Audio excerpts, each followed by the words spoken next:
अस्सलाम वालेकुम। दुरूद शरीफ पढ़ लें।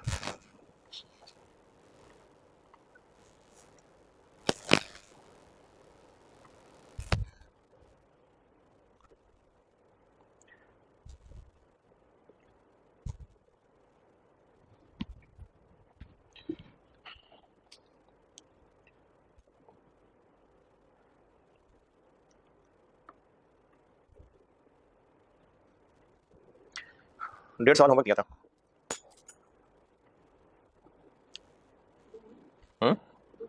नहीं, एक तो इतना सारा डिस्कस ही कर दिया तो आधा ही रह गया आधा ही रह गया ना।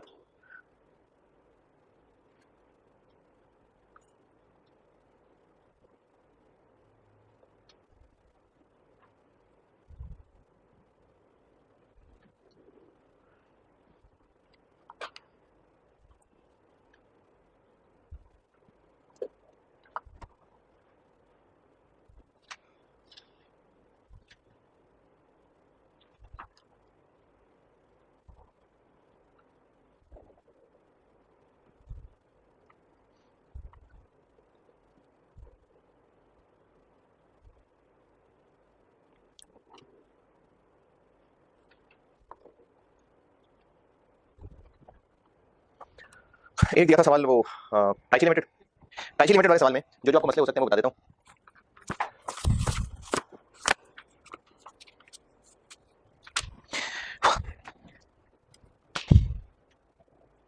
इसमें हमें एक मोटर बना के देनी थी कस्टमर को और उसकी रेलिवेंट कॉस्ट पूछनी थी।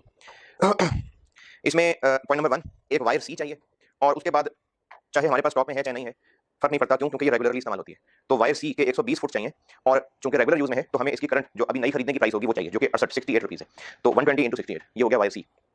पॉइंट नंबर 2 में हमें एक वायर डी चाहिए जो हमारे काम की नहीं है, अदर यूज की नहीं है। उसके अलावा 30 कुछ और कंपोनेंट्स भी चाहिए। जो 30 कंपोनेंट्स चाहिए ये तो मसला नहीं है, ये मार्केट से खरीद लेंगे। लेकिन जो वायर डी है चाहिए हमें 50 किलो, लेकिन जिससे खरीदनी है वो कहता है मैं 60 किलो से कम नहीं बेचूंगा। हमें इस जॉब के लिए 50 किलो चाहिए और बस इसी जॉब के लिए चाहिए, वरना हमारे किसी काम की नहीं है। However the remaining quantity of wire will be of no use. तो हमारे किसी काम की नहीं है, चाहिए हमें 50 किलो, लेकिन जिससे खरीदनी है वो कहता है 60 किलो से कम तो मैं देता ही नहीं हूँ। तो हमें चाहिए 50 किलो, लेकिन वो देगा ही 60 किलो, तो हमें 60 किलो ही खरीदनी पड़ेगी ना फिर। तो ये 60 किलो ही लेनी पड़ेगी हमें इंटू 10 रुपए पर किलो।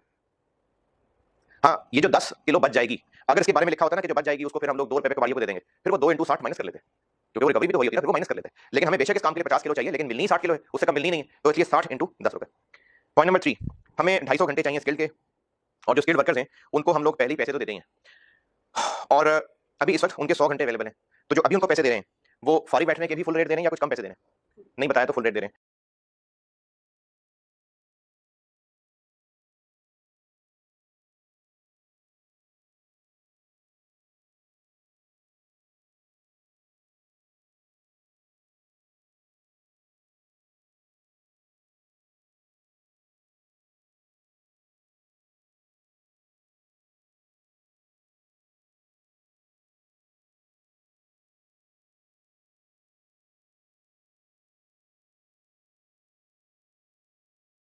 कम पैसे दे रहे हैं, नहीं बताया तो फुल रेट दे रहे हैं। तो ये 100 घंटे तो हमें मुफ्त पड़ेंगे। अब रही बात जो उससे ज्यादा चाहिए उसका क्या करें? तो यहाँ पर एक अकल की बात जो मैंने उस तरह दरस में या नोट्स में नहीं सिखाई थी, लेकिन आप अपनी अकल लगा के देखें। अगर हम उसी बंदे से ओवर टाइम करवाते हैं तो वो 23 रुपए लेगा, जबकि उसी काम के लिए उसी लेवल का एक बंदा हमें 21 रुपए में मिल सकता है। तो उसी बंदे से अपने बंदे से ओवर टाइम 23 रुपए में करवाएं या कोई नए बंदे लाके उसे 21 रुपए में काम करवा लें। 21 में काम करवा लें, तो बेसिक सी अकल की बात है। इसमें कोई रेलेवेंट कॉस्ट का टेक्निक लगाने की बजाय बेसिक अकल की बात है कि हमें वो 100 घंटे जो फारिग है वो तो काम करके देगा, क्योंकि उसने तो पैसे उसने लिए हैं हमसे। लेकिन जो एक्स्ट्रा टाइम चाहिए उसके वो 23 रुपए मांग रहा है, जबकि हम उसको ओवर टाइम देने की बजाय नया बंदा बाहर से लाएं तो वो 21 में मिल जाएगा, तो 21 वाला ही लाएंगे। तो इसमें कोई रेलेवेंट कॉस्टिंग का कांसेप्ट नहीं है, ये तो बहुत बेसिक सी अकल की बात है। तो इसलिए जो ओवर टाइम है यानी जो मजीद आवर्स चाहिए उनमें हम इस 23 को इग्नोर करके ये 21 रुपए इस्तेमाल करेंगे। और वो जो सुपरवाइजर को देने हैं वो तो रेलिवेंट है, क्योंकि उसको तो हमने 20 रुपए पर आवर ओवर टाइम देने, वो तो उसमें काम करना ही है। जी जी जी जी। नहीं, देखो ये जो हाँ लिखा तो उसी बुलेट पॉइंट में ही है। हाँ जी ठीक है, अगर ठीक है हाँ तो फिर हमें टोटल करके देखना पड़ेगा। हाँ फिर हमें टोटल करके देखना पड़ेगा, ये हमें टोटल करके देखना पड़ेगा। 23 घंटे 23 रुपए पर आवर हमें मिल रहा है एग्जिस्टिंग लोगों का काम। अच्छा, एग्जिस्टिंग लोगों से काम हमने लेना कितना है? 250 घंटे यानी वैसे वैसे टोटल रिक्वायर्ड तो 250 है ना। जो आइडल यानी फारिग अवेलेबल है जिसकी हमें कोई कॉस्ट नहीं पड़नी वो 100 है, तो 150 और चाहिए। अब ये जो 150 और चाहिए इसके लिए हमारे पास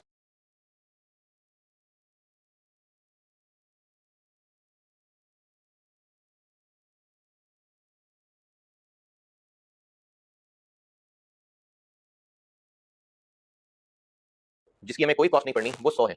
तो 150 और चाहिए। अब ये जो 150 और चाहिए, इसके लिए हमारे पास दो ऑप्शन है। एक ऑप्शन ये है कि हम इसी एग्जिस्टिंग लोगों को 23 रुपए पर आर के हिसाब से, कितना, 3450, एक ये ऑप्शन है। दूसरी ऑप्शन ये है कि इनसे थोड़े हल्के लेवल के बंदे ले आए जो हमें 21 रुपए के पड़ेंगे, कितने, 3150। लेकिन हम चूंकि हल्के बंदे लाए होंगे तो एग्जिस्टिंग सुपरवाइजर को हमें एक्स्ट्रा पैसे देके इनका काम चेक करवाना पड़ेगा। तो वो जो एग्जिस्टिंग सुपरवाइजर है उसको कितने पैसे देने पड़ेंगे? एग्जिस्टिंग सुपरवाइजर को 5 घंटे लगाने पड़ेंगे इन लोगों का काम सुपरवाइज करने के लिए। तो 5 घंटे लगाने पड़ेंगे और उसको 20 रुपए पर आर हम उन घंटों के पैसे देंगे 100। तो हमें ये 3250 कॉस्ट करेंगे। तो अगर हम एग्जिस्टिंग लोगों से काम करवाते हैं तो फिर तो हमें 3450 पड़ेगा, सुपरवाइजर नहीं चाहिए। लेकिन अगर बाहर से बंदे लाते हैं तो सुपरवाइजर चाहिए, लेकिन फिर भी ये सस्ता पड़ेगा। तो इसकी बजाय पर हम ये यूज करेंगे। अब देखिए ये रेलेवेंट कॉस्ट नहीं है, ये वैसे अकल की बात है कि हमें एक ही काम करने के लिए अगर एक से ज्यादा तरीके अवेलेबल है तो सस्ता तरीका बेहतर है। तो इसमें इस तरह से 3450 और 3250 को कंपेयर करना। नेक्स्ट पॉइंट है जो कि नंबर में हुआ है, the machine on which motor would be manufactured was leased, was lease पे ली थी और उसका हम मंथली किराया देते हैं 5000। तो अगर हम इस नई मशीन को इस प्रोजेक्ट पे इस्तेमाल करते हैं तो भी वो मशीन हमारे पास मौजूद है और किराया दे रहे हैं, और अगर हम इस प्रोजेक्ट को नहीं एक्सेप्ट करते तो भी वो मशीन हमारे पास ही है और हम उसका फिर भी किराया दे ही रहे हैं। तो उस मशीन का किराया हमें पड़ना ही पड़ना है। तो वो मशीन का किराया रेलिवेंट नहीं। हाँ, लेकिन मशीन के चलने की जो 15 रुपए पर आवर कॉस्ट है वो रेलिवेंट है, क्योंकि ये वेरिएबल कॉस्ट, तो ये रेलिवेंट।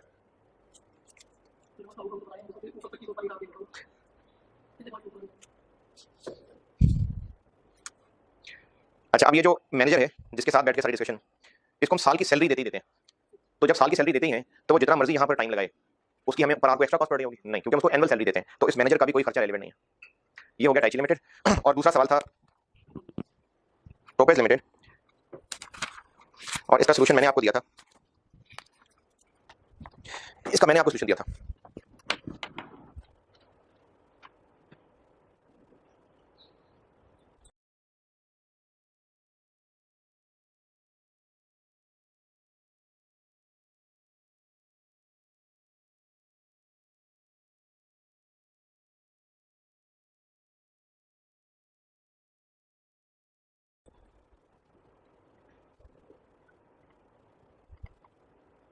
जी, इसमें मैंने मटेरियल और लेबर ये तो सारा डिस्कस कर ही दिया था। तो इसलिए वर्किंग 1, वर्किंग 2, वर्किंग 3 और वेरिएबल ओवरहेड तक इसमें कोई मसला नहीं होना चाहिए। ये तो मैंने कल सारा खुद ही समझा दिया था।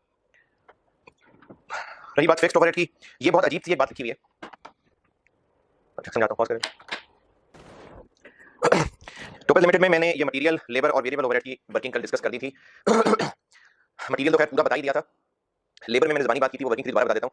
जो 1.5 लाख यूनिट्स बीटा के पूरे बनने हैं उन पे तो पूरा 1.5 आवर लगने हैं, लेकिन जो 6250 60% तक पहुंच के खराब हो जाने हैं उन पे 60% तो लगा ही होगा ना लेबर, तो उसका 60% ले लिया। तो टोटल लेबर आवर्स 230625 लगने हैं। इनमें से 20000 स्पेयर अवेलेबल हैं, तो बाकी हमें मजीद चाहिए होंगे। तो जो स्पेयर अवेलेबल है, चूंकि हम पहले ही उनका 60% तो पे करते ही हैं, 60%, तो कितना हुआ रेलेवेंट, 40%। तो ये 40% उनका रेलेवेंट हो गया, और जो नए लोग लाने हैं वो तो नए लोग हायर करने ही है। रही बात 45 कैसे निकला, तो ये ना और सवालों में भी आपको वर्डिंग मिल जाएगी, और सवालों में भी मिलेगी कि आपको बताया होगा कि टोटल एवरेज हर महीने लोगों को तनख्वाह कितनी देते हैं और टोटल एवरेज वो हर महीने कितने घंटे काम कर रहे होते हैं। ये इस तरह इसलिए बताया होता ताकि आप पर आवर रेट निकले।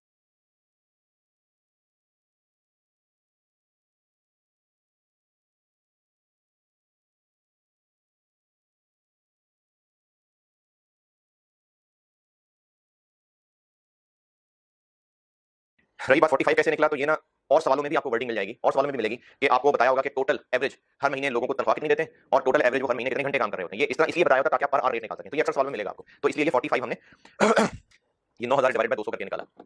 और वेरिएबल ओवरहेड आपको बताए हुए हैं, तो जो लेबर के आवर्स निकले उनको 25 रुपए से मल्टीप्लाई कर देंगे। ये हो गया मटेरियल, लेबर और वेरिएबल ओवरहेड। इनमें अगर आपको क्लियर हो गई है बात तो बस इस सवाल का मकसद पूरा हो गया। ये सवाल बेसिकली इन 3 के लिए कराया था। मटेरियल में आपको कल समझा गया था, अगर कुछ मसला है तो आप पिछला लेक्चर दोबारा चला के देख लीजिए, फिर कुछ मसला हो तो ग्रुप पे पूछ लीजिएगा। लेबर और वेरिएबल ओवरहेड मैंने समझाया। फिक्स्ड ओवरहेड बता रहा हूं, ये मेरी इंग्लिश की लिमिटेशन है शायद, उर्दू स्कूल का पढ़ा ना मार्टी अंग्रेजी, तो या वाकई बहुत अजीब सी इंग्लिश लिखी हुई है। फिक्स्ड ओवरहेड की अंग्रेजी समझने के लिए मैं आपको एक कहानी बना देता हूं, उस कहानी को सामने रख के आप अंग्रेजी पढ़ेंगे तो टूटी फूटी समझ आ जाएगी। हम जिस फैक्ट्री में अभी काम कर रहे हैं, ये हमारी फैक्ट्री है, इसमें प्लांट्स लगे हैं बहुत सारे। हम इस फैक्ट्री का अभी इस वक्त जो हिस्सा इस्तेमाल किए हुए हैं वो 80%, और इस पूरी फैक्ट्री को हम एनुअली जब रन करते हैं तो उसकी एनुअल फिक्स्ड कॉस्ट पड़ती है कितनी, 22 मिलियन। हम इस फैक्ट्री को बंद रखें या पूरा चलाएं, फिक्स कॉस्ट तो इतनी पड़ेगी। हम इस फैक्ट्री की कैपेसिटी को अभी आधा यूटिलाइज किए हुए हैं, 80% यूटिलाइज किए हुए हैं, फिक्स कॉस्ट तो इतनी पड़ेगी। जैसे ये कॉलेज की बिल्डिंग है, इस कॉलेज की बिल्डिंग का किराया पड़ेगा चाहे क्लासें भरी हों चाहे क्लासें खाली हों। जैसे आजकल तो ये कैंपस तो क्लासें खाली हैं, आजकल तो सिर्फ कैंपस में बात चल रही है, तो फिक्स कॉस्ट तो पड़ेगी ही पड़ेगी। तो ये 22 मिलियन रेलेवेंट नहीं। हमने ये जो बीटा बनाना है ना, इसके लिए हमने काम करना है, इसके लिए भी जगह चाहिए। तो इसके लिए जो जगह चाहिए वो 30% चाहिए। इस फैक्ट्री के हिसाब से अगर बात करें तो 30% जगह चाहिए। खाली कितनी है, 20%। चलो जो खाली है वो तो हम करेंगे इस्तेमाल, बाकी जो 30% में और जगह चाहिए, ये 30% में जगह चाहिए।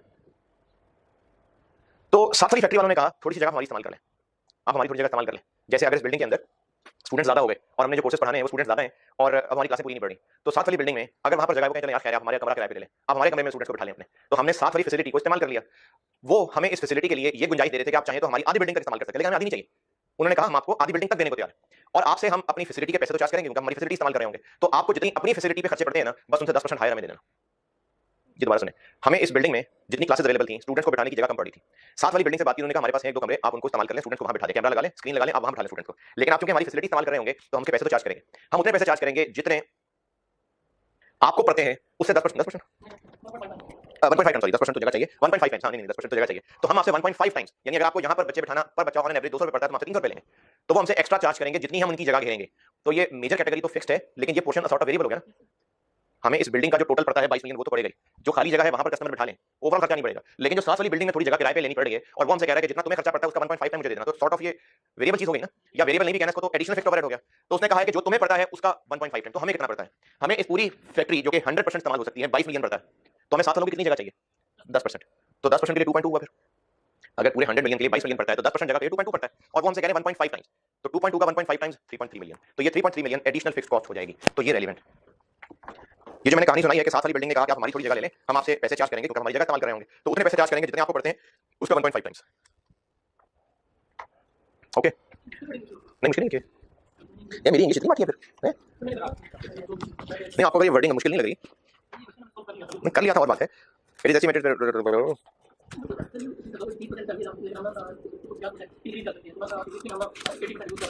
चलिए ठीक है, चलो सही। तो ये हो गए 2 सवाल जो होमवर्क दिए थे। अच्छा अब ऐसा करते हैं कि मैं आपको एक सवाल खुद करवा रहा हूँ और ये सवाल आपका होमवर्क होगा दोबारा, और एक और सवाल दूंगा वो आपका होमवर्क होगा। जो एक और सवाल देना है वो है फाइनल का सवाल, लेकिन मैंने इसको ना आपके लेवल पे थोड़ा बहुत एडजस्ट कर दिया है। जिनके पास लास्ट टाइम की पैक की बुक है उसमें वो सवाल मौजूद है, लेकिन मैंने सवाल कमेंट कर दिया है। उस सवाल की वर्डिंग में कुछ काफी डिफिकल्टीज थी क्योंकि फाइनल का सवाल था, तो मैंने उसको थोड़ा बहुत हल्का किया है। जब हम ये दोनों सवाल करने के काबिल हो जाएंगे, जैसे अभी एक सवाल करने लगा हूं, ये करना है मैं कर रहा हूं, ये आपने दोबारा करना है, और एक सवाल होमवर्क दे रहा हूं, ये कल का आएंगे ना जब, तो कल फिर मैं आपको रीसेंट अटेम्प्ट का सवाल दूंगा। ये जो मैं आज करने लगा हूं उसका एडवांस उसी को चेंज करके उसी का एडवांस फिर वो रीसेंट अटेम्प्ट का सवाल था, तो फिर जब आप ये कल होमवर्क का आएंगे फिर कल वाली क्लास में आपको मैं रीसेंट अटेम्प्ट का सवाल होमवर्क दूंगा, देखूंगा उसका सोल्यूशन अगर यूजर फ्रेंडली हुआ तो ठीक है, नहीं तो जितना सिखाया वैसे सोल्यूशन बना के भी दे दूंगा। अच्छा अभी जो मैं क्लास में करने लगा हूं वो कर लेते हैं, फिर जो होमवर्क देना है वो भी जिस तरह मैंने टोपेज वाला गाइड करके भेजा था तो वो भी एक गाइडलाइन देके भेजूंगा। अभी आप ऐसा करिए कि ऑटम 17 पढ़ लें, देखो इसकी बुक में ऑटम 17 कहां पर है,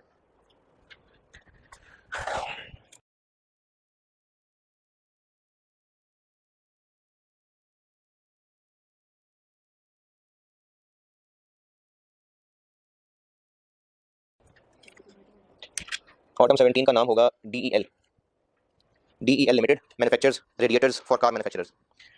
अच्छा देखो शायद उसमें हो CVP में हो शायद, डिसीजन मेकिंग में page number autumn 17 DEL limited manufactures radiators for car manufacturers, ठीक है? नहीं वो क्वेश्चन 6 ऑटम 17 था, तो वो नहीं 6 गलती से छप गया, ऑटम 17 है 12 नंबर, जी यही 12 नंबर है, requirement determine whether DEL may accept the order from NTR, यही पेज नंबर पेज 669 है राइस की बुक में, क्वेश्चन नंबर 15 DEL के नाम से है, वहां ऑटम 6 लिखा हुआ है, ऑटम 17 है असल में वो, और जिनके पास पैक की बुक है उसमें पेज 415 पे प्रैक्टिस क्वेश्चन 9 है, DEL लिमिटेड मैन्युफैक्चरर्स रेडिएटर्स। ये ऑटम 2017 का सवाल है, अच्छा सवाल है, या पढ़ लीजिए, मैं करता हूं बोर्ड पे पॉज करना ताकि उनका डाटा ना जाए पढ़ने में। ये ऑटम 17 वाला ना, ट्रेंड वाला नहीं, ट्रेंड वाला क्या होमवर्क है,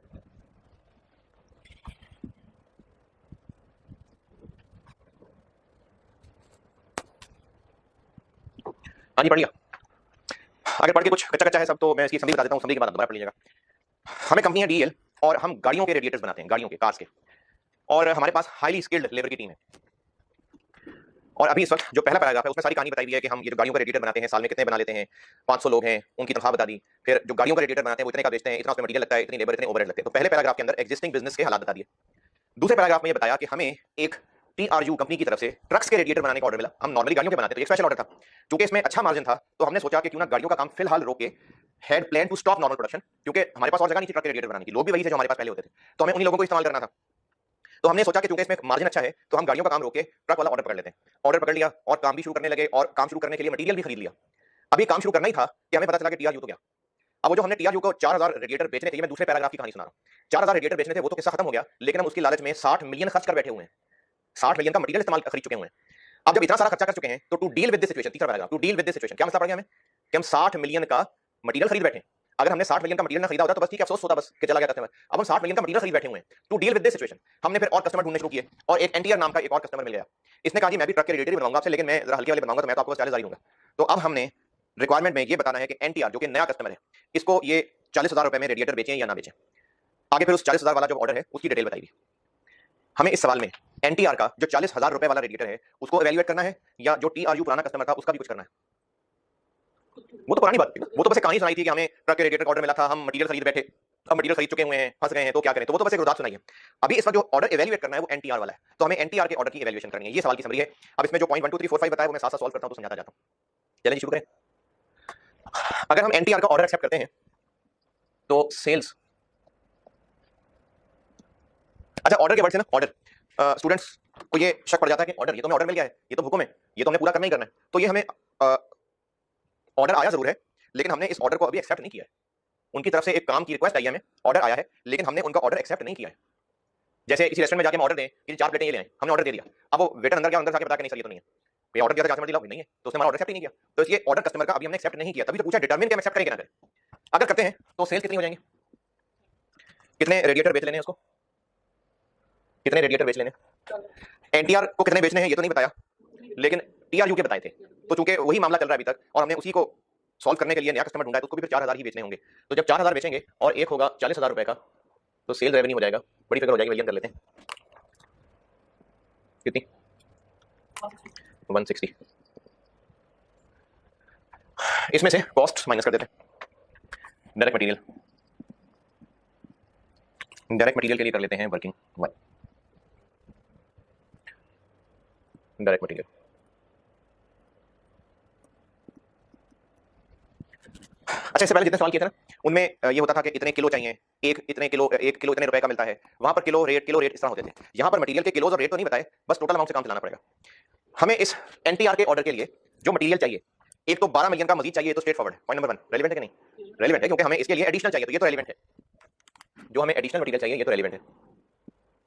12 मिलियन इससे एडिशनल जो हम ऑलरेडी खरीद चुके हुए थे, तो जो ऑलरेडी खरीद चुके थे 60 मिलियन, 60 मिलियन लिख दूं, 60 लिख दो, 60 का खरीद लिया था, 60 लिखो इधर, नहीं 60 रेलेवेंट नहीं है तो खर्च हो गया था, लेकिन ये चीजें फिजिकली तो हमारे पास है ना और हमारे रेगुलर यूज की है, नहीं रेगुलर यूज की नहीं है, तभी तो हमें टेंशन पड़ी है इनकी, तभी तो टेंशन पड़ी है। ये ट्रक्स के रेडिएटर का काम है ना, तभी तो मसला पड़ा था हमें, कितना सामान खरीद बैठे क्या करें, तुम्हारे रेगुलर यूज का नहीं है।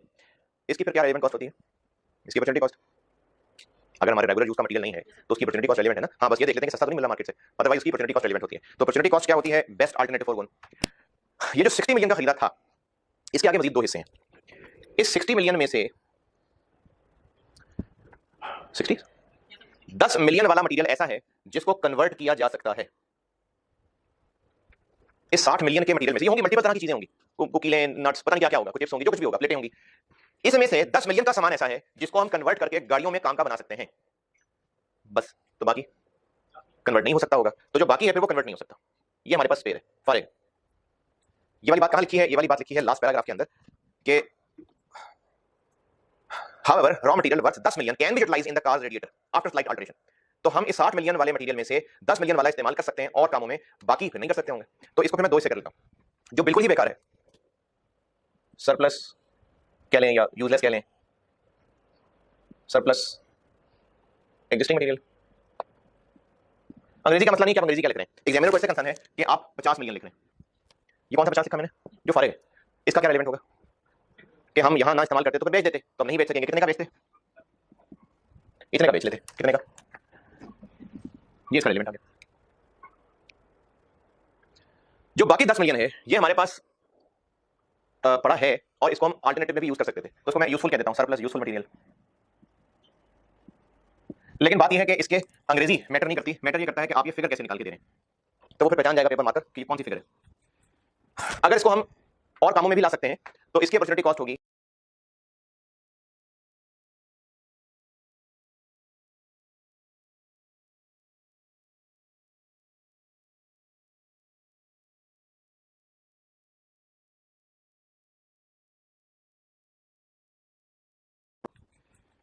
अगर इसको हम और कामों में भी ला सकते हैं तो इसकी अपॉर्चुनिटी कॉस्ट होगी कि वो जो और कामों में ला सकते हैं वहां से क्या फायदा होना था, या बेच देते तो क्या फायदा होना था। तो अगर हम इसको और कामों में ले आते तो वो और काम क्या थे, हम इसको कन्वर्ट कर सकते थे, या तो उसको बेच दें, बेचेंगे तो कितने का बिकेगा, 10 मिलियन के 70% का, या फिर हम इसको कन्वर्ट करवा लें तो कन्वर्जन अल्टरनेटिव हमें कितने फायदा दे जाएगा। इसका क्या तरीका होता है, वो जो अदर रेगुलर आइटम हम खरीद सकते थे उसके खरीदने का खर्चा माइनस कन्वर्जन कॉस्ट। 2-3 मिनट का काम है, ट्राई करें पहले आप लोग, इसकी फिगर आपको ट्राई करें।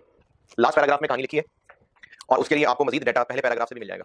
तो पहला पैराग्राफ और लास्ट पैराग्राफ पढ़ें और बताएं कि अगर इसको कन्वर्जन करवाते तो क्या फायदा होता।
डन।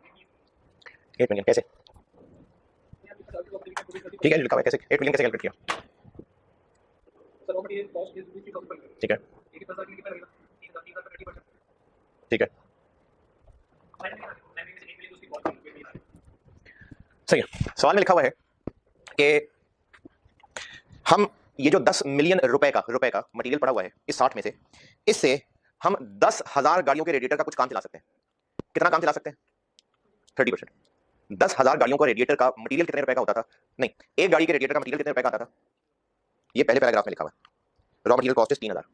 जो गाड़ियों का रेडिएटर बनता है उसमें जो मटेरियल लगता है उसमें भी तरह तरह के मटेरियल लगते होंगे, प्लेटें लगती होंगी, कोई पाइप्स लगते होंगे, कोई पेच लगते होंगे, कोई और प्लास्टिक कवर लगता होगा। रेडिएटर बनाने में बहुत सारी चीजें मिलकर लगती हैं, कोई मेटल के पीसेस लगते होंगे। तो गाड़ियों के रेडिएटर बनाने में जो छोटे छोटे कंपोनेंट्स लगते हैं जो मिला के 3,000 रुपए कॉस्ट करते हैं, इनमें से इतने कंपोनेंट्स 30% ये हम उस 10 मिलियन वाले पड़े हुए मटेरियल में से इस्तेमाल कर लेंगे। तो ये जो 3,000 रुपए में एक रेडिएटर का सामान आता था उसमें से कितना सामान लाना बच जाएगा, कितना, 900 रुपए। 900 रुपए हो गया ना। एक गाड़ी का रेडिएटर 3,000 रुपए के सामान लाके बनता था, उस सामान में से इतना 30% सामान हमें नहीं लाना पड़ेगा। तो 3,000 का 30% 900 रुपए, 900 रुपए एक रेडिएटर पे बचेंगे। कितने रेडिएटर्स का काम चला सकते हैं, 10,000। ये लास्ट पैराग्राफ में लिखा हुआ है। तो 900 रुपए इंटू 10,000, टोटल इतने रुपए का सामान लाना बच जाएगा। तो purchase cost of that other regular material. लेकिन इतना बचाने के लिए 1 मिलियन खर्च करना पड़ेगा। तो कन्वर्जन अल्टरनेटिव में हमारा 3,000 रुपया का 30%, 10,000 रेडिएटर्स। एक रेडिएटर पे 3,000 रुपए का सामान आता है, उसका 30% नहीं लाना पड़ेगा, वो इसी को काट पीट के बना लेंगे। तो एक रेडिएटर पे 900 रुपए बचेंगे और 10,000 रेडिएटर पे टोटल 9 मिलियन रुपए बचेंगे। लेकिन इन 9 मिलियन रुपए को बचाने के लिए 1 मिलियन खर्च करना पड़ेगा। तो इसका क्या बना आंसर, 8। और अपॉर्चुनिटी कॉस्ट हो गई इन दोनों में से हायर, ये हो गई अपॉर्चुनिटी कॉस्ट।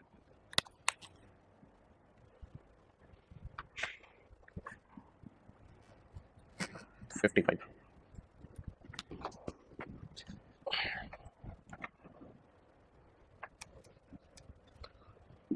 55 मटेरियल की रेलेवेंट कॉस्ट होगी, ये 55 लिख देता हूं मैं यहां। और अब आते हैं डायरेक्ट लेबर पे। डायरेक्ट लेबर में यहां पर लर्निंग कर्व टेस्ट हुआ है।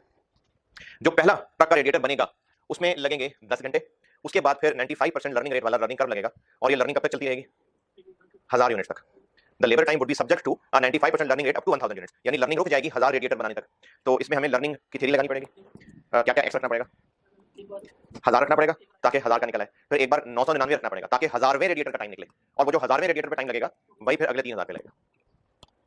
इस सवाल में एक मसला छोटा सा ये है कि फर्क बहुत थोड़ा आएगा, और आप जब इसका रेट निकालेंगे वही लर्निंग कर्व लगा के, तो राउंडिंग ऑफ का डिफरेंस, क्योंकि हमने 4000 यूनिट्स बनाने, 4000, इससे पहले मैं जितने सवाल कराता था जो मैंने खुद बना बना के कराए थे, तो मैंने बजट यूनिट्स रखे होते 100, 50, 60, तो वो जो राउंडिंग ऑफ का डिफरेंस आता था वो इतना ज्यादा नहीं था। लेकिन अब 4000 यूनिट से मल्टीप्लाई होना है इनार्स में, 4000, तो जो डिफरेंस आएगा फिर वो भी सैकड़ों में आ जाएगा राउंडिंग ऑफ का। तो इसलिए इसका डिफरेंस अगर आ गया जो आपने कैलकुलेट किया या जो मैं बोर्ड पे कैलकुलेट करूंगा, तो आप ये देख के परेशान मत हो जाना कि मेरा इतना सारा फर्क क्यों आ रहा है। फर्क इसलिए आ रहा होगा, लर्निंग में राउंडिंग ऑफ डिफरेंस आता है क्योंकि हम ऊपर पावर ले रहे होते हैं ना, तो राउंडिंग ऑफ का डिफरेंस काफी सारा आ जाता है। तो चूंकि ये सारा का सारा 4000 यूनिट से मल्टीप्लाई होना है, तो इसलिए एंड आंसर में भी फर्क पड़ जाएगा। डायरेक्ट लेबर करता हूं, यहां आ जाता हूं।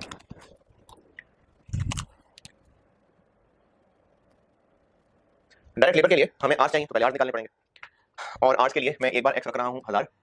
तो अगर हम 1000 रखते हैं तो देखिए वाई कितना बनेगा, 10 इंटू 1000 और पावर पॉइंट 074। अच्छा ये ना 3 डेसिमल तक कम से कम ले जाए, पहले हम 2 डेसिमल तक निकालते होते हैं ना, तो वो सेम आ जाना है, 3 डेसिमल तक ले जाए।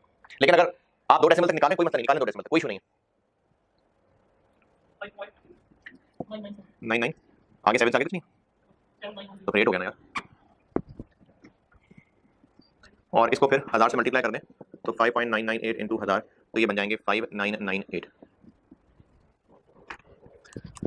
और अब रख लेते हैं x 999, तो कितना आएगा y, 10 इंटू 999 पावर 0.074, y आ जाएगा सेम आएगा, सेम आएगा, सेम इसलिए आ रहा है क्योंकि ये बहुत थोड़े ना 10, मैं जो सवाल कराता था उसमें 70 घंटे, 50 घंटे, 60 घंटे, तो जब ये हैं ही थोड़े तो इंप्रूवमेंट आते आते कितना को फर्क पड़ जाएगा। इंप्रूवमेंट भी सिर्फ 5-5% करके आ रही है, कौन सा 10-20% करके आ रही है, तो इसलिए बहुत ज्यादा फर्क नहीं आया।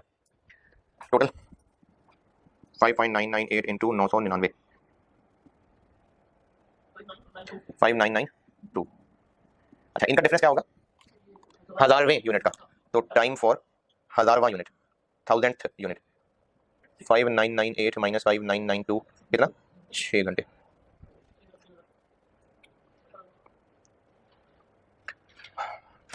तो टोटल आवर्स कितने चाहिए फिर हमें, पहले 1000 के लिए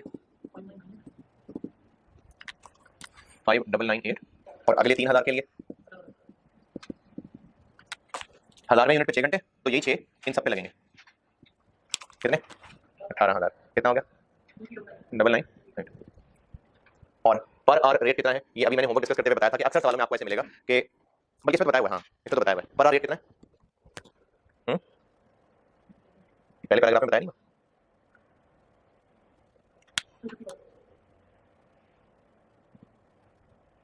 250 पर आवर, 250। लेकिन हम इन एग्जिस्टिंग लोगों से गाड़ियों के रेडिएटर बनवाते थे, हाई स्किल्ड लोग हैं, तो अब इनको वहां से उठा के यहाँ लाएंगे ना,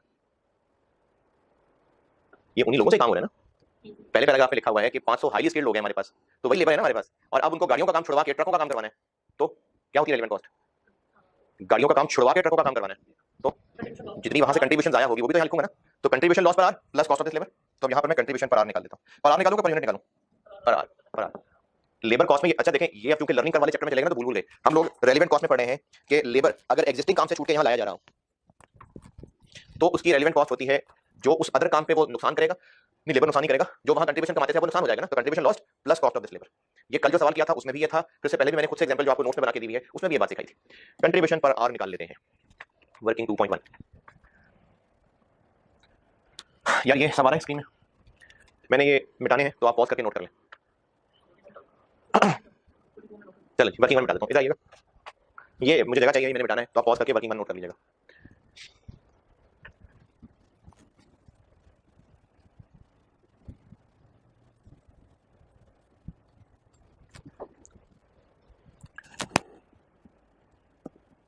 क्या करने लगा मैं, जो गाड़ियों पे कंट्रीब्यूशन कमाते हैं वो निकालने लगा। गाड़ियों का डाटा उठाते हैं जी, गाड़ी का रेडिएटर कितने का बेचते हैं, 15,000, मटीरियल कितना लगता है इस पर, 3,000, लेबर कितनी लगती है इस पर,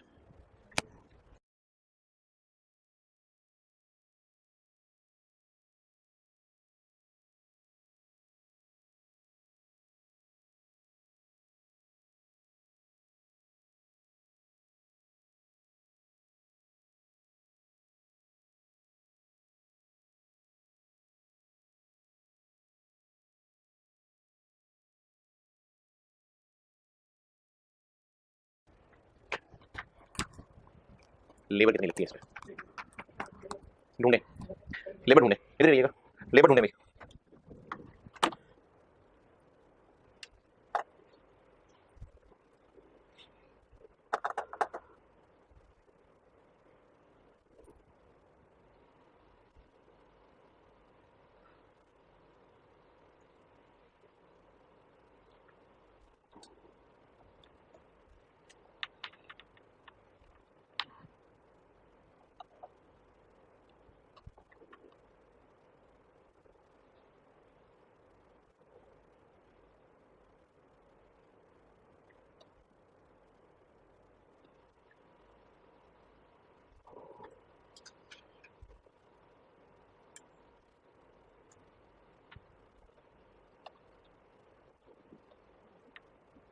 जी 13,500। एक यूनिट पे कितनी लेबर कॉस्ट लगती है नहीं बताई। ये पता है कि 1 घंटा 250 रुपए का है, ये तो पता है कि नहीं। अगर हमें पता चल जाए, और ये मैं कोई नया काम नहीं करने लगा, स्टैंडर्ड कॉस्टिंग में भी ये काम करते हैं कि एक यूनिट बनाने में कितने घंटे लगते हैं, तो मल्टीप्लाई करके हाल लो। एक यूनिट बनाने में कितने घंटे लगते हैं नहीं पता, तो ये पूछ लेते हैं हम मकड़ी से। और मकड़ी कहती है कि अगर पूरे साल में हम कितने रेडिएटर बनाते हैं 20,000, पूरे साल में हम कितने घंटे लेबर से काम ले लेते हैं 500 लोग हैं, हर बंदा 20,000 रेडिएटर बनाता है सारे मिलके, तो 500 लोग हैं और ऑन एन एवरेज एक बंदा हर महीने कितने घंटे काम करता है 180। तो एक बंदा 180 घंटे काम कर रहा है महीने में, साल में 12 महीने, और ये एक बंदे के घंटे आएंगे इंटू 500, तो ये 500 लोगों के घंटे आ जाएंगे। तो इतने टोटल घंटे लगा के 20,000 2 लाख रेडिएटर बनते हैं। दोबारा सुने, हम साल में अभी 2 लाख रेडिएटर बनाते हैं, और 2 लाख रेडिएटर बनाने में टोटल लेबर आवर्स कितने लगते हैं 180 एक बंदे के एक महीने में, इंटू 12 महीने, इंटू 500 लोग। जो आंसर आएगा उससे 2 लाख को डिवाइड करूं या 2 लाख से इसको डिवाइड करूं, ऊपर क्या रखूं नीचे क्या रखूं, लेबर रखूं। हम फाइन क्या करने लगे, हम मैं क्या लिखने लगा, मैं यहाँ क्या लिखने लगा, आर्स पर यूनिट लिखने लगा कि यूनिट्स पर आर लिखने लगा, hours per unit, hours per unit. तो आर्स ऊपर 180 इंटू 12 इंटू 500 और 2 लाख यूनिट नीचे, ताकि हमारे पास आर्स पर यूनिट निकले कितना 5.4। यार एक मिनट पॉज करना, ये 5.4 वाली बात ये है। तो एक यूनिट बनाने के लिए 5.4 आवर्स चाहिए और 250 रुपए पर आर है, तो कितना हो गया। और वेरिएबल ओवरहेड्स के बारे में लिखा हुआ है कि वो होते हैं 150% ऑफ लेबर कॉस्ट। तो अगर लेबर का रेट 250 है तो वेरिएबल ओवरहेड का रेट कितना होगा 250 का 150 इंटू 5.4। अच्छा कॉस्ट का कर ले, बिल्कुल कर लेते, लेकिन इसी वजह से जो उस दिन परसों एक नोट बताया था उस वजह से मैंने नहीं किया। कितना आ गया, और फिक्स ओवरहेड कितने लगते हैं, नहीं फिक्स ना लिखो, क्यों, क्योंकि हम कंट्रीब्यूशन निकाल रहे हैं। कितना आ गया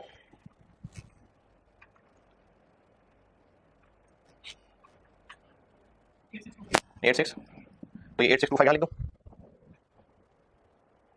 वो है कैमरे में कि नहीं, इधर 8625 कंट्रीब्यूशन आ गया ना, तो अब इधर यहाँ लिख दो 8625, वो तो कर दूंगा, वो यहाँ प्लस कर दूंगा, नहीं क्यों, यहाँ पे मुझे पर आर चाहिए क्योंकि मैंने मल्टीप्लाई बाय आर्स करना है, ये पर आर नहीं है, ये तो एक यूनिट पे इतना कमाते हैं, कंट्रीब्यूशन पर आर। क्या करूं पर आर निकालने के लिए, 8625 एक यूनिट पे कमाते हैं और एक यूनिट पे 5.4 आवर्स लगते हैं, तो पर आर कितना कमाते हैं हम, ये है कंट्रीब्यूशन पर आर, ये कंट्रीब्यूशन पर आर, पॉज करके लिख लीजिएगा। ये कंट्रीब्यूशन पर आर इधर मेन वर्किंग में आ गई 1597.22 और plus cost of this labour करके बन गया ये कितना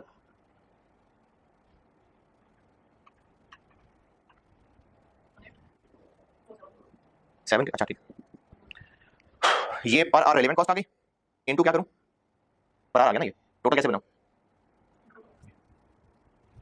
तो लेबर बन गई टोटल 1847.22 इंटू 23,998। जी जी मिलियन बता दें,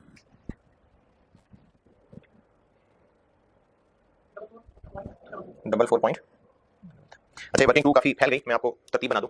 ये वर्किंग टू यहाँ से शुरू हो रही है, वर्किंग टू यहाँ से शुरू हो रही है, इसके नीचे ये है, और ये देखिए पूरा बोर्ड आ सकता है, ये वाला आ गया, ये working to.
Ji noted.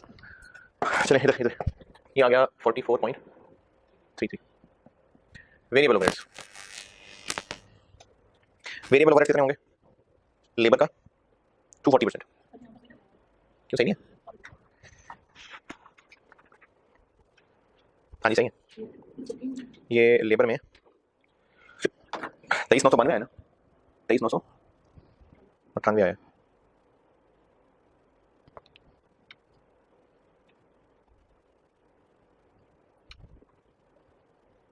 Five point nine nine.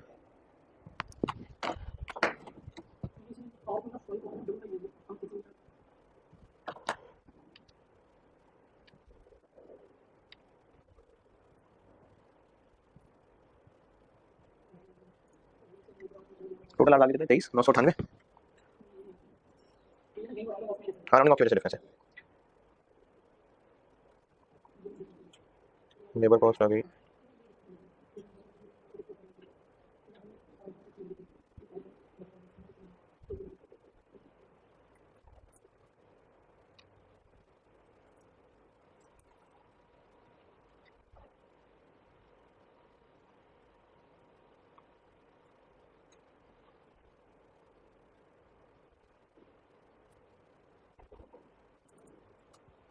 सही आंसर। हाँ तो सही है। वेरिएबल ओवरहेड्स कितने होंगे वेरिएबल ओवरहेड्स लेबर का? 240%। तो मैं इसका 240% ले लूँ? नहीं, ये लिखा था कि रेलेवेंट कॉस्ट नहीं लेना, तो इसलिए मैंने लेबर के रेट का 240% लिया, इसी वजह से मैंने यहाँ पर भी रेट के साथ किया। और ये निकल आएगा वेरिएबल ओआर पर आर, और आज हम निकाल चुके हैं 23,998।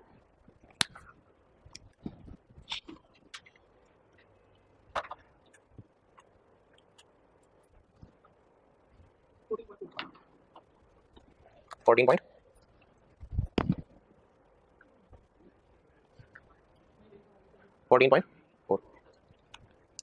सही है कि नहीं?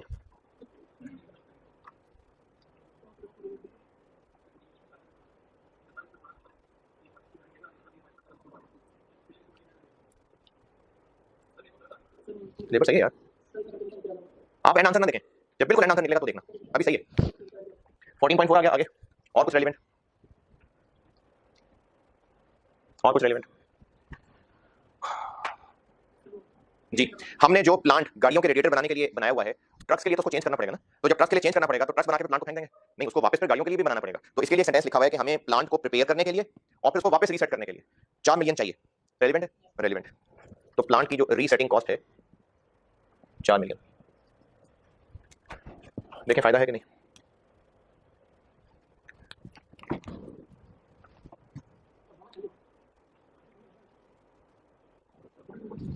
Forty two point.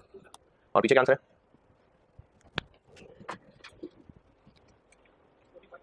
Rounding off का फर्क है? वो आर्स बहुत ज्यादा है ना, आर्स बहुत ज्यादा है। पीछे से इतना किया हुआ कि कंट्रीब्यूशन अलग से निकाला हुआ है, मैंने तो लेबर का हिस्सा बना दिया ना, वो उन्होंने यहाँ पर अलग से सॉल्व किया हुआ है, टोटल नहीं बनेंगे। आर्स कितने लिए उन्होंने आर्स कितने लिया सोल्यूशन में? तो फर्क आ रहा है ना, इसी वजह से फर्क आ रहा है। तो राउंडिंग ऑफ फर्क आ रहा है क्योंकि आर्स टोटल यूनिट्स बहुत ज्यादा है। मैंने यही अभी सवाल के शुरू में कहा था कि टोटल यूनिट्स 4,000 है, 4,000 यूनिट्स है। तो इस वजह से थोड़ा सा भी आप राउंडिंग ऑफ का फर्क डालेंगे तो वो काफी आ जाएगा। लेकिन ये सही है, ऐसा नहीं कि नहीं सर ये तो 5 मिलियन का फर्क आ गया, तो क्योंकि फिगर्स बड़ी हैं। तो पीछे जो आर्स लिए हैं ना, ग्रैंड टोटल आर्स कितने लिए हैं?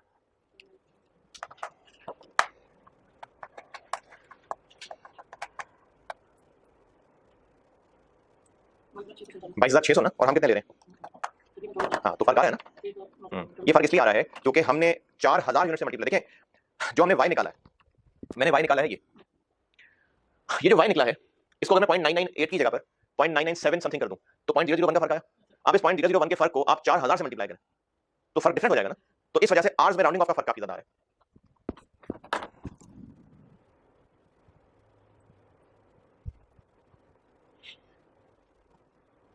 ठीक है, आर्स वाली बात हो गई। ये जो आर्स राउंडिंग ऑफ है ना, इसकी वजह से बहुत ज्यादा फर्क पड़ रहा है क्योंकि यूनिट्स बहुत ज्यादा है, इस वजह से ऐसा हो रहा है।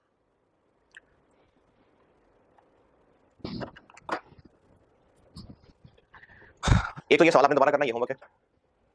उसके अलावा एक सवाल चैंपियंस लिमिटेड के नाम से पीडीएफ अपलोड किया हुआ मैंने, चैंपियन इंडस्ट्रीज लिमिटेड। ये है सीए फाइनल का सवाल, लेकिन इस सवाल में ना रेलेवेंट कॉस्टिंग की बड़ी अच्छी कैलकुलेशन प्रैक्टिस हो जाएगी। मटेरियल काम का है नहीं काम का है, लेबर है नहीं है, मटेरियल फलानी जगह इस्तेमाल हो रहा था, लेबर फलानी जगह इस्तेमाल हो रही थी, वहां से लाएंगे तो क्या होगा। तो इसमें बहुत छोटी छोटी चीजें लेकिन बड़ी अच्छी क्लियर हो जाएगी आपको रेलेवेंट कॉस्टिंग, अगर इस सवाल को आप अच्छा कर लेते हैं तो। हमारे पास एक एक्स वाई नाम का कुछ पार्शली प्रोसेस्ड आइटम पड़ी हुई है, आधा भुना हुआ आधा पका हुआ कुछ पड़ा हुआ है। पहले होता था काम का, अब नहीं है। तो हम सोच रहे हैं कि इसको बेच दें कबाड़ियों को या कुछ और करें। तो एक हल तो यह है कि कबाड़ियों को बेच दें। दूसरा हल ये जो सवाल है ना, ये असल में बना हुआ है उस बात पे, वो जो हम लेते हैं ना एग्जिस्टिंग मटेरियल जो रेगुलर यूज का ना हो, उसकी अपॉर्चुनिटी कॉस्ट में रेलेवेंट लेते हैं ना। अपॉर्चुनिटी कॉस्ट क्या लेते हैं हम? अल्टरनेटिव। तो वो जो तीन अल्टरनेटिव बताए थे आपको, उनमें से हाईएस्ट को लेते हैं ना। ये उन तीन अल्टरनेटिव की एक्सप्लेनेशन के लिए सवाल है। एक अल्टरनेटिव होता है अभी बेच दें, एक ऑप्शन ये है। एक अल्टरनेटिव होता है कि उसको हम कहीं और इस्तेमाल कर रहे हो, वो भी यहाँ पर है। एक अल्टरनेटिव होता है कि उसको हम किसी और मटेरियल में कन्वर्ट कर लें, वो भी यहाँ पर है। तो इन तीनों में से जो बेस्ट है वो पूछा हुआ है। तो ये जो हम लोग अपॉर्चुनिटी कॉस्ट ले रहे होते हैं एग्जिस्टिंग मटेरियल जो रेगुलर यूज का नहीं है, ये उसकी प्रैक्टिस के लिए अच्छा सवाल है। तो मैंने इसकी कोशिश तो की है वर्डिंग इसकी आसान कर दूं जितनी भी कर सकता था, फिर भी कुछ तो मुश्किल रखनी चाहिए। असल सवाल ज्यादा मुश्किल था, मैंने इसमें कुछ चेंजेस किए हैं, ये आपने करना है। ओके, तो ये एक सवाल हो गया और ये वाला सवाल आपने दोबारा करना है, ये होमवर्क।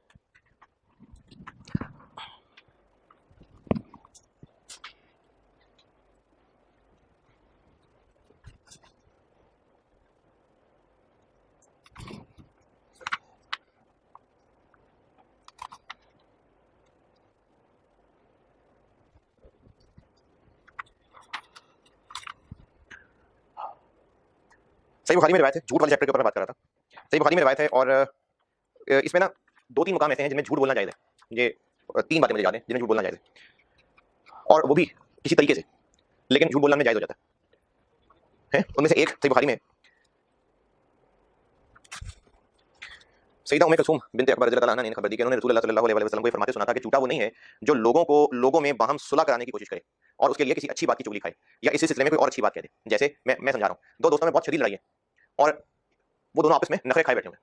अब हम सुलह कराने वाले हैं, हम एक दोस्त के पास जाते हैं, कहते हैं यार वो जो तुम्हारा दोस्त है ना वो शर्मिंदा है, उसको लगता है कि उसने ज्यादती की है और तुम इतने अच्छे हो और तुम्हारे साथ इतना अच्छा वक्त गुजरा है, तो वो भी करना चाह रहा है सुलह, तो तुम भी आगे बढ़ते हैं। अब उसने कहा नहीं था ऐसा, लेकिन हमने सुलह कराने के लिए कि नहीं वो सुलह करना चाहता है, वो बहुत अच्छा तुम्हारी बड़ी तारीफ कर रहा था, तुमने हमेशा उसकी इतनी मदद की है, तुम दिल के बहुत अच्छे हो, सोच रहा है कि अच्छा हाँ वाकई, यही बात जाके दूसरे से भी कह दी। अब उससे क्या हुआ कि उनमें आपस में सुलह हो गई। इसी तरह से जान बचाने के लिए किसी की, या एक और होता है मुझे तीसरा याद नहीं, और ये भी इस नियत के साथ कि हम उनकी सुलह करा रहे हैं आपस के अंदर, तो ये वापस हमारे कि वो झूठा नहीं है। लेकिन इसमें भी ये नहीं होता कि आप लंबी लंबी कहानियां छोड़नी शुरू कर दें, सिर्फ उतना रिलेटेड जो किसी तरह से उनकी सुलह के काम आ जाए। अगली क्लास में इंशाल्लाह मिलकर दूंगा।